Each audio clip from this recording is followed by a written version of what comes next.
Marty Makary is up to be FDA commissioner. He's a professor of surgery at Johns Hopkins University. He's the author of over 400 papers. He is the author of 3 best-selling books.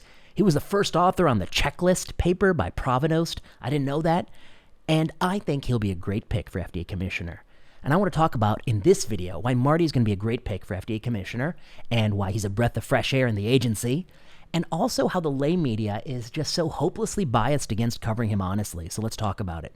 So you could introduce Marty the way I introduced him, or you could, as the media prefers, I think this is ABC and CBS, these are actual headlines about Marty.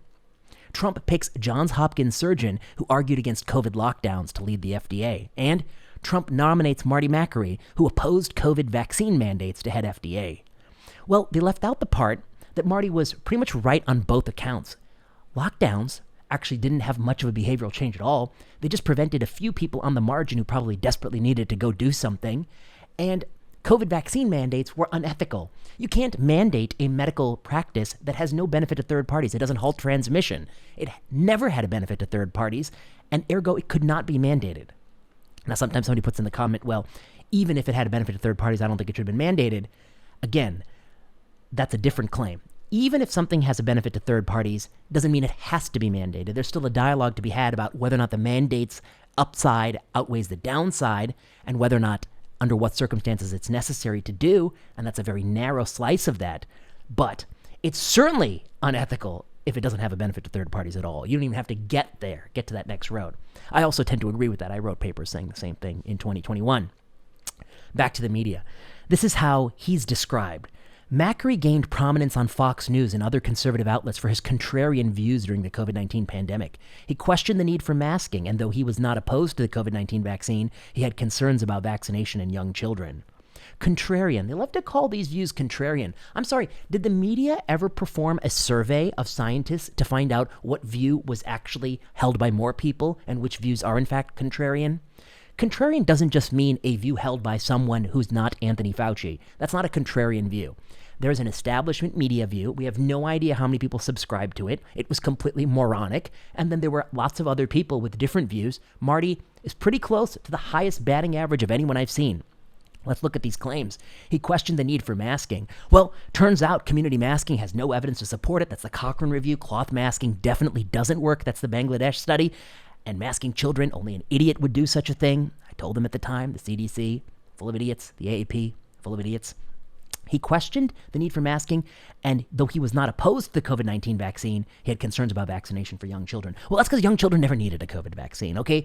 In many parts of Europe, they didn't push it, and they certainly don't offer it now. They didn't need it. It shouldn't have come under the auspices of EUA. We wrote about that in the BMJ. Marty was pretty much right on all those things. Okay, that's good. Marty's an independent thinker. Here's another piece they say. In a February 21 op-ed in Wall Street Journal, Marty wrote, "COVID will mostly be gone by April, allowing Americans to resume a normal life." And then they say that summer, the Delta variant ripped through the U.S., followed by Omicron in the winter. Well, who else said that COVID might be gone in April? Oh, look at this headline. Fauci predicts the U.S. could see signs of herd immunity by late March or early April, December 15th, 2020. So they don't throw that in Fauci's face. Yeah, I think Marty got that one wrong. But Fauci got it wrong before Marty did. And the media doesn't always mention Anthony Fauci, comma, the person who lied about masking, comma, the person who lied and was incorrect about herd immunity, comma, the person who's wrong about blah, blah, blah, blah, blah. They don't put it that way. With Marty, they do. In fact, they might as well say, Marty Makary. He once shook the hand of Donald Trump. He was on Fox News before. And once, I saw him, I swear, somebody said they saw him. He ran up to somebody getting a vaccine, and before they could push the syringe deployed, he grabbed the vaccine, threw it out of their arm, and said, "Be gone, autism juice." That's what he did. Or at least that's what we're hearing. We're hearing that. I mean, you can say whatever bullshit you want, but if you want to present it fairly, you would say, and here's how I write it, Marty Makary, a Johns Hopkins surgeon and professor, has been nominated to serve as FDA commissioner. 20 years ago, Marty was the first author on the original surgery checklist paper, which was later made into a best-selling book by Atul Gawande. A day late and a dollar short. Marty has a long history of pushing back on captured and corporate interests in medicine. His books Unaccountable and The Price We Pay are both fundamentally aimed at making healthcare better and more affordable to consumers. During the COVID-19 pandemic, Marty gained prominence for questioning government dogma that many were scared to tackle. When the government wrongly suggested masking toddlers, Marty stood up and opposed them, unlike many of his colleagues who took their tenure and then cried under their table like little babies. Marty stood up to say that vaccine mandates were inappropriate. He defended nurses who got COVID on the wards and then were later fired for not getting a vaccine they didn't need. In many ways, Marty was heroic for those choices. Marty's positions took real courage at a time when his colleagues kept a low profile. Marty's also known for hundreds of academic articles, in addition to a 2024 book, Blind Spots, which is on Amazon's 2024 Books of the Year. How come these people don't mention that the dude's got a nonfiction book on the bestseller charts right now? They don't mention that. Colleagues of Marty have this to say about him. In this fictitious article, I've quoted myself because I'm not a journalist. I'm not going to call anyone. This is what I say about Marty. I've not always agreed with Marty, said Vinay Prasad, professor and physician at UCSF. Years ago, he wrote a paper on medical errors, and I wrote a rebuttal. Let's talk about this. People like to throw this in Marty's face. Okay, Marty wrote a paper many years ago in the BMJ, and it said medical error is the third leading cause of death. And you can look on STAT, and you will see there's a rebuttal written by me. I don't like that paper. Marty did a paper I didn't like. That doesn't mean he's not my friend, and that doesn't mean I don't appreciate the fact that most of his views are good, his process is good, he's a thoughtful scientist. Lots of people write one paper that some other doctors don't like. In fact, I've written at least one paper I don't like. I wish I could take my name off that paper. But it didn't get as much publicity as Marty, so nobody knows about it, so don't go looking for it. So he wrote a paper I don't like. I criticized it, ripped it apart. You can read the STAT piece, it's merciless. How did Marty react to that? Did he try to delete my Twitter account or whatever the hell these weaklings do? No, he didn't. We met up in person a few years later. He said, I read what you said. You make a number of good points. Let me ask you this. We both agree that medical error is a big problem, don't we? I said, yeah, we both agree it's a big problem. Is it the third problem? That's where I disagree. But okay, it's a big problem. What can we do to tackle it? What's the place how can we do a better study on this topic? He is open-minded, you know? He's not a closed-minded zealot. He didn't take it personally. And since then, as many of you all know, you can see many, many videos between myself, Z-Dog, and Marty where we have a good chuckle. That's what we like to do. We like to laugh. Marty is a good scientist and overall good person.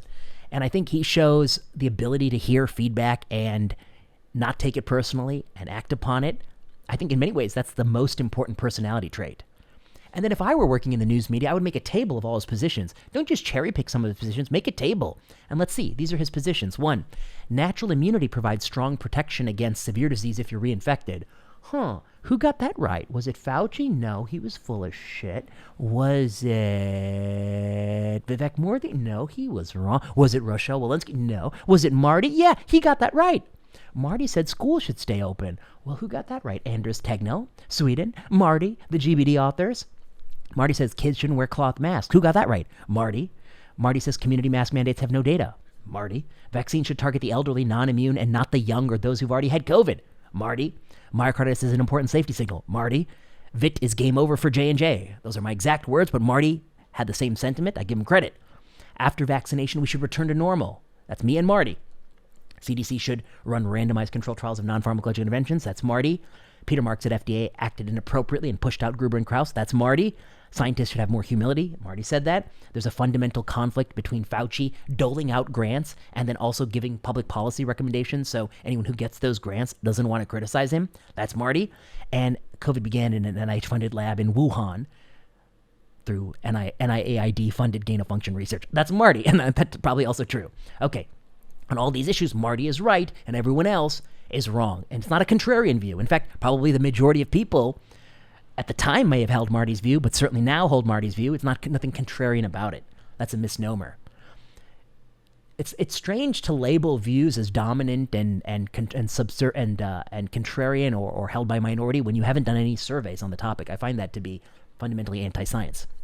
So, overall thoughts, the media, just so dishonest. I mean, every single nominee, it always says, Donald J. Trump touched this person, who, comma, and then like the worst thing they can find about him. That's not a balanced way to write about. I mean, if you look at Marty's whole career, his COVID views are just a tiny sliver of it. You would have to say a professor at Johns Hopkins University for, 70 years. How old are you, Marty? No, just kidding, Marty. 20 years, 25 years. I don't know how old Marty is, but, a long career at Hopkins. He's a surgeon. He wrote so many books. They're all bestsellers.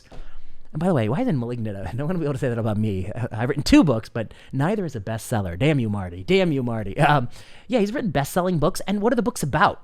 Are they anti-vax books? No. The books are about how to make healthcare better and have people pay less for it.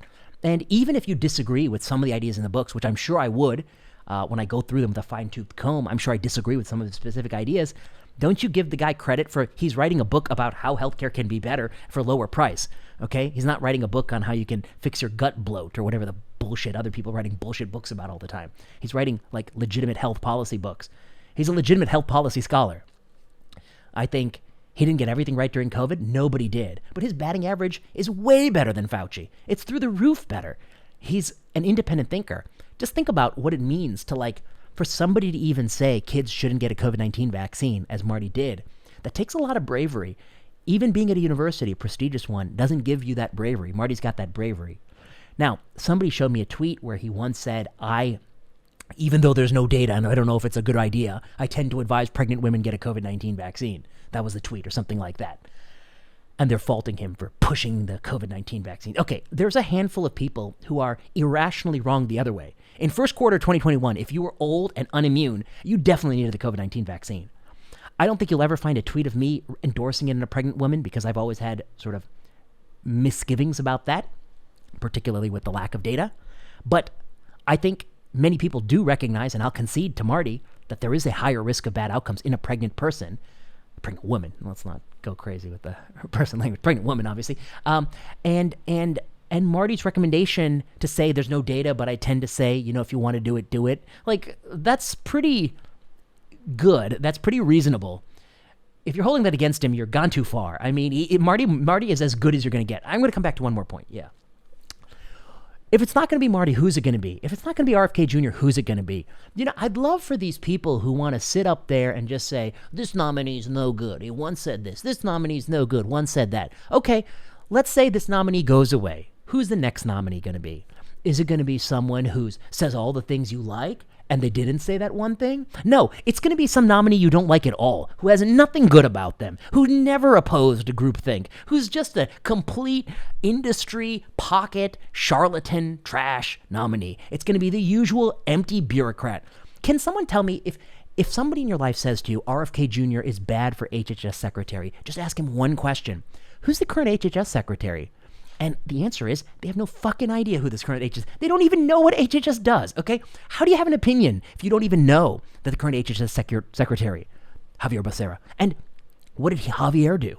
Jack shit. He didn't do anything. He didn't do anything of value in his whole term. And can you name the last 5 HHS secretaries? Can you start with Alex Azar and work our way forward, or start with Burwell, work our way forward? Can we name these HHS secretaries in order and say what they did? If you don't even know what the last 10 of them did, then how do you know he's not good for the job? Who were the last few FDA commissioners? What did they do? Well, I didn't prepare this, but off the top of my head, let's talk about the last couple, my 2 faves, Scott Gottlieb and Bob Califf. And here I'm going to talk about the people who held it longest and not these, interims that popped up here, and not Steve Hahn, who I think is, we can talk about Steve too, but let's talk about Gottlieb, the first Trump and then the first, both Obama and Biden Califf. I think 2 of the last few. Scott Gottlieb was an extremely pro-drug approval guy. He perverted accelerated approval to mean not a statistically reliable effect on a surrogate endpoint, which is what it had historically meant, but also a statistically unreliable effect on a hard endpoint. This led to the drug approval of Lartruvo. But that perversion was just a huge giveaway to pharma. It would incentivize them to run hundreds and hundreds of shitty underpowered phase 2s praying for a false positive. It was such a bad perversion of accelerated approval that Lartruvo blew up in his face. The phase 3 was stone cold negative, and to my knowledge, they haven't yet used that stupid policy forward. What about Bob Califf? His list of errors is through the roof. He, against the advice of primary reviewers, they sought his appeal for Exondys. He approved it anyway. Read the story of Exondys. Read the quotes in the Exondys primary review where he talks about how ineffective this drug is and how little snow you're removing from the sidewalk. I think this is Ellis Unger. Bob Califf, he constantly lied about COVID-19. He said, quote, misinformation is the leading cause of death. People criticizing Marty for saying medical error is the third leading cause of death. Bob Califf said misinformation is the leading cause of death. And unlike Marty, he didn't have a citation. He just pulled that shit straight out of his ass. He just made that shit up. He just completely made it up. How do you make up a statistic about misinformation? That's literally misinformation. The irony is just so palpable. The irony that you're making up stuff about misinformation and the media just let that go because he's on our team, the media's team. They're just so dishonest, the media. Marty, they're all about the third leading cause of death. The first leading cause of death is not misinformation. By the way, it's heart disease, and then it's oncology, and for a while it was COVID, but not anymore. COVID is a cold now. You're best off not testing. Okay, so prior commissioners, bad job. Steve Hahn, what did he do? I think Steve Hahn was more or less, I think some of his use of EUA was a little too aggressive. He wasn't in an easy spot.